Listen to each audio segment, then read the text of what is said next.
রাত ঠিক 12টায় গ্রামের পুরনো ঘাটটার দিকে কেউ যায় না, কারণ বলা হয় ওখানে যে পদচিহ্ন দেখা যায় তা কোনো জীবিত মানুষের না। কাল রাতে রিফাত বন্ধুর চ্যালেঞ্জে ঘাটে গেল।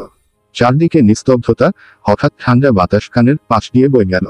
রিফাত টর্চ জ্বালাতেই মাটিতে ব্রিজে ব্রিজে কিছু চিহ্ন দেখা গেল, মানুষের মতো, কিন্তু আঙুলগুলো স্বাভাবিকের চেয়ে লম্বা, বেঁকানো।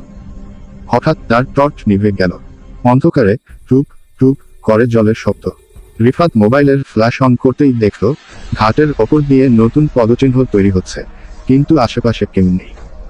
যেন অদৃশ্য কেউ তার দিকে এগিয়ে আসছে। হঠাৎ খুব কাছে থেকে ফিসফিস, আমার ছায়াটা দেখেছ, এবার আমাকে দেখো। চোখ তুলে রিফাত দেখল তার সামনে দাঁড়িয়ে আছে ভেজা এক মানুষ, মুখে চোখ নেই, কেবল পানি ঝরছে, আর সে মাটিতে নিজেরই পদচিহ্ন তৈরি করছে। রিফাত চিৎকার করতে গিয়েও পারে না, কারণ তার সামনে থাকা সেই সত্তা এবার বলল, এবার তোমারও পদচিহ্ন থাকবে। সাথে সাথে সব অন্ধকার হয়ে গেল।